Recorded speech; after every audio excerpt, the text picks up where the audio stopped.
Good morning student. आज हम 8th class की थर्ड लेसन हिस्ट्री का लेसन 3 कौन सा है, ब्रिटिश के अंतर्गत जो कृषिगत ढांचा है उसके बारे में हम चर्चा करेंगे।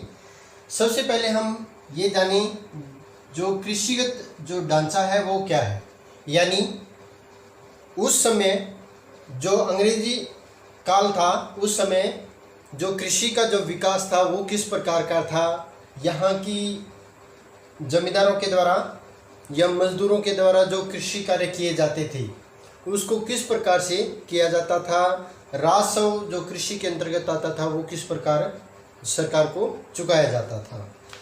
आज हम इसमें सबसे पहले जो महत्वपूर्ण तिथियों और कुछ महत्वपूर्ण बिंदुओं पर हम चर्चा करते हैं।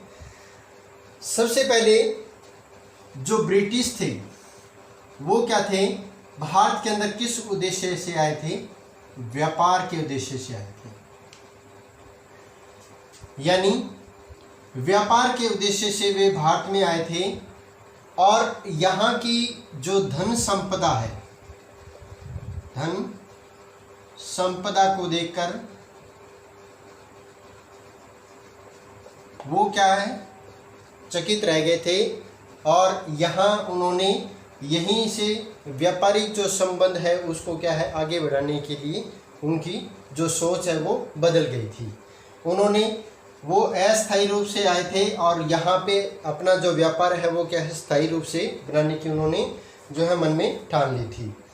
तो सबसे पहले 1765 यानी 1765 के अंदर जो ईस्ट इंडिया कंपनी थी उनको 3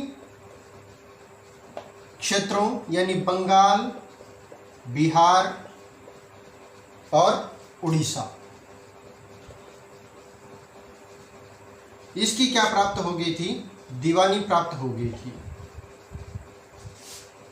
यानी दीवानी क्या होता है, किसी भी क्षेत्र से जो सरकार के द्वारा या किसी सदस्य के द्वारा जहाँ पे व्यापार करने का जो अधिकार होता है वो क्या है एकाधिकार हो जाता है उस क्षेत्र में, यानी उस जगह पर उसको व्यापारिक जो संबंध है स्थापित करने से या औद्योगिक जो क्षेत्र है उसको वहाँ पर लगाने से कोई भी मनाही नहीं कर सकता। वो अपनी मर्जी से कहीं भी उन क्षेत्रों में जिन क्षेत्रों की दीवानी प्राप्त हुई है उन क्षेत्रों को वो व्यापार के लिए प्रयोग कर सकता है।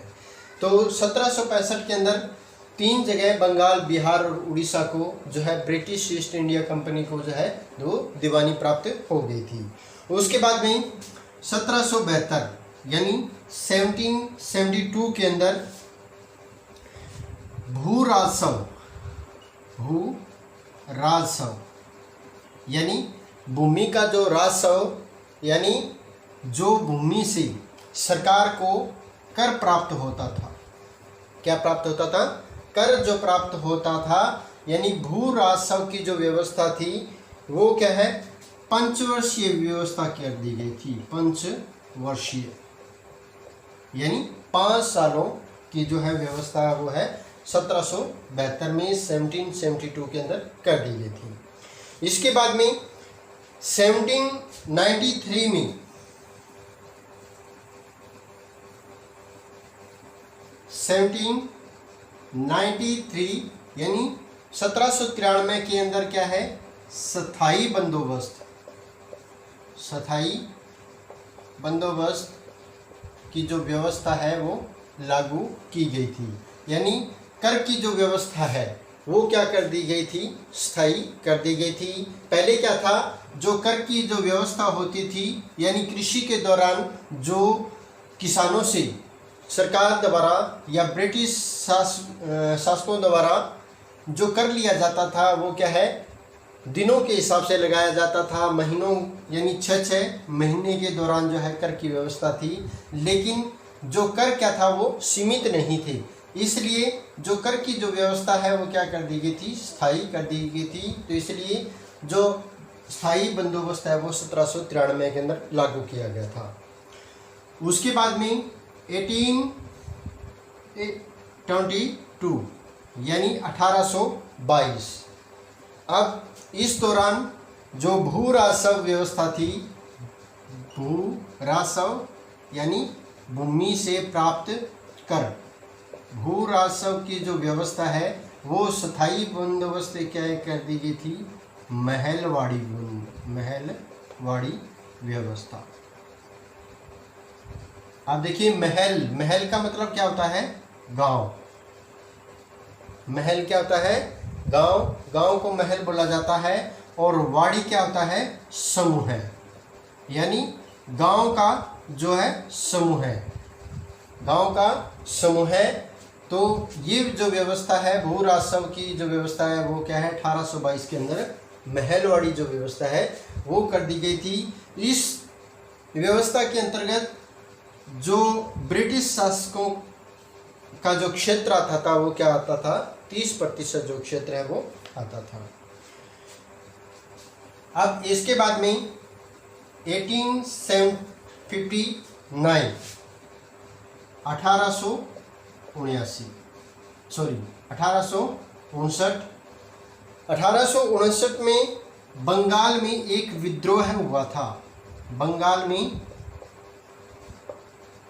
विद्रोह हुआ था जिसे किस नाम से जाना गया था, नील विद्रोह के नाम से जाना गया था, नील विद्रोह।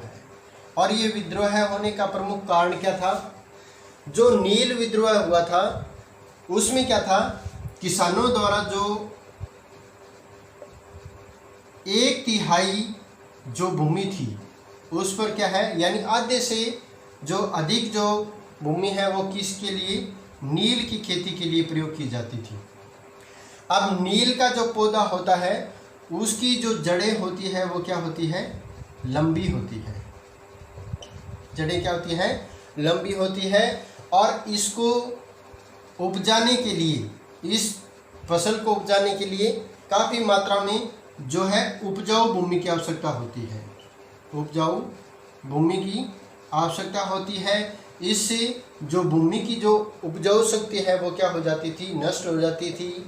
और इसके साथ साथ जो अन्य फसलें, जैसे पहले क्या था, किसान 1 से लेकर 3 जो फसलें हैं उसका उत्पादन करता था, लेकिन जो नील का उत्पादन होता था उस दौरान वो क्या है, दूसरी फसल नहीं बो पाता था, या उसे समय पर उसकी जो बुवाई नहीं होती थी। यदि उसकी बुवाई हो भी जाती तो उस दौरान जो भूमि की जो उपजाऊ शक्ति है वो क्या होती, कम हो जाती, और जो फसल है वो क्या हो जाती, कमज़ोर हो जाती। इसलिए जो किसानों पर आर्थिक रूप से जो दबाव पड़ रहा था, इसकी खेती के लिए काफ़ी मात्रा में जो है खर्च की आवश्यकता होती थी। इसलिए किसान जो है कर्जे के बोझ के तले दबता जा रहा था और उन्होंने नील की जो खेती है वो करने से मना ही कर दी थी। और नील जो है के लिए विद्रोह है 1859 के अंदर हुआ था। उसके बाद में 1860 यानी 1860। अब 1859 में जो नील विद्रोह हुआ था तो इसके लिए 1860 के अंदर क्या है, नील कमीशन का गठन हुआ था। नील कमीशन की जो है वो स्थापना हुई थी। नील कमीशन के दौरान क्या था भी, जो नील की जो खेती होती है उसको किस किस क्षेत्रों के अंदर किया जाता है और कितनी क्षेत्र के अंदर या कितनी क्षेत्रफल में इसको बोया जाएगा, और किसानों को भी क्या है इसका जो है आर्थिक लाभ वो पूर्णतः मिलेगा। अब हम चलते हैं कुछ महत्वपूर्ण बिंदुओं पर। ब्रिटिश अपने जो वित्तीय जो संसाधन है, वित्तीय संसाधन, अब वित्तीय संसाधन क्या होते हैं, जिससे किसी भी राज्य की जो धन संपदा होती है यानी राजकोष जो होता है, क्या होता है, राजकोष, वो इस कोष को भरने के लिए जो संसाधन अपनाए जाते हैं वो क्या है, वित्तीय संसाधन होते हैं। उन्होंने संसाधनों को व्यापार में क्या है विस्तार करके बढ़ाया था, और इसके लिए भारत में जो कच्चा माल जो है, कच्चा माल वो क्या है कम कीमतों पर खरीदकर उसे तैयार कर इंग्लैंड में भेजा जाता था और कितनी कीमतों पे? ऊंची कीमतों पे। इंग्लैंड में ऊंची कीमतों पर इसको क्या है, बेचने के लिए भेजा जाता था।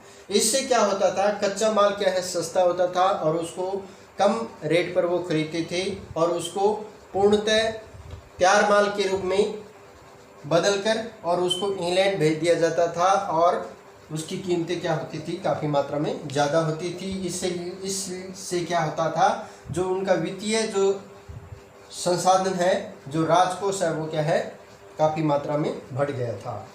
अब लॉर्ड क्लाइव ने गवर्नर काल के दौरान मुगल शाह आलम द्वितीय से लॉर्ड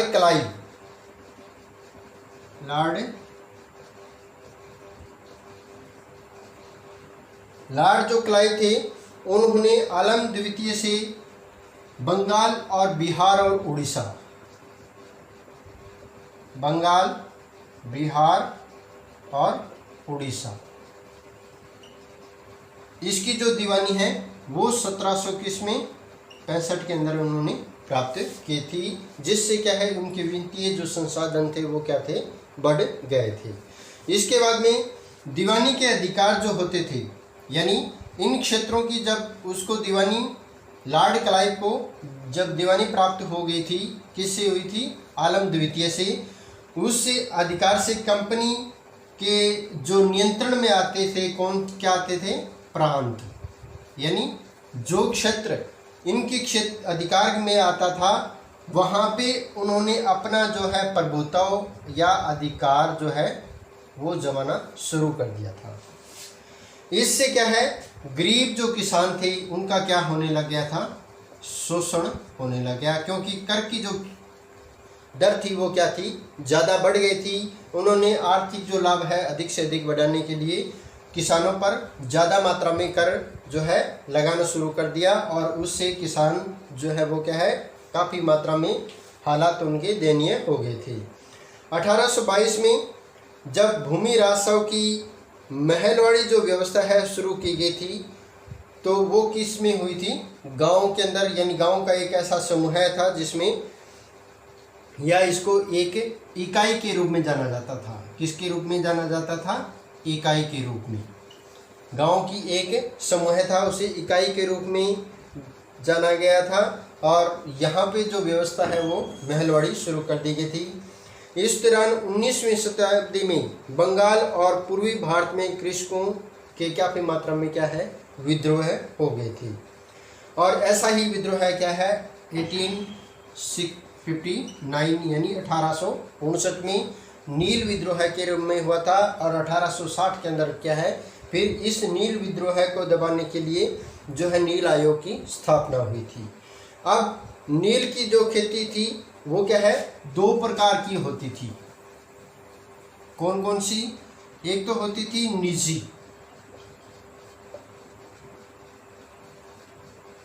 निजी या इसको बोला जाता था निज, और दूसरी थी रेयतवाड़ी।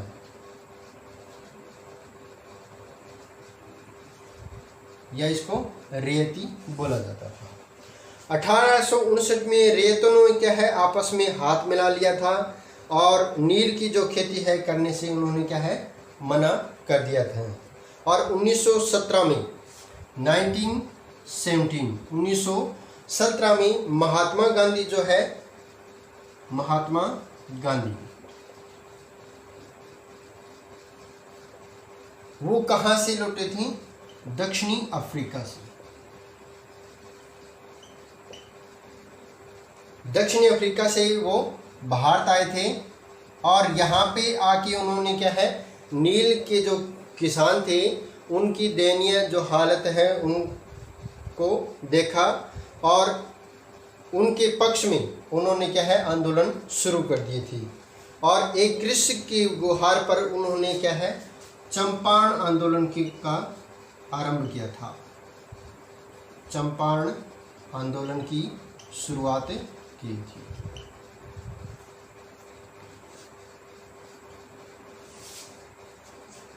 चंपारण एक क्षेत्र था और जो एक कृषि यानी जो किसान की अनुरोध पर महात्मा गांधी ने इस क्षेत्र का क्या है दौरा किया था, और उसके बाद में नील की खेती के लिए जो किसान थे उनकी हालत क्या थी, बहुत ही दयनीय हो गई थी, और उनको जो है उबारने के लिए या ब्रिटिश शासकों से उनकी जो स्थिति को अच्छे करने के लिए उन्होंने क्या है कई प्रकार के जो है विद्रोह है यानी आंदोलन किए थे। तो ये थे हमारे कुछ महत्वपूर्ण तिथियां और महत्वपूर्ण बिंदु जिसकी चर्चा हमने अभी की, और इसके बाद में हम कल यानी नेक्स्ट वीडियो के अंदर हम इसकी जो है विस्तार से चर्चा करेंगे। Thank you.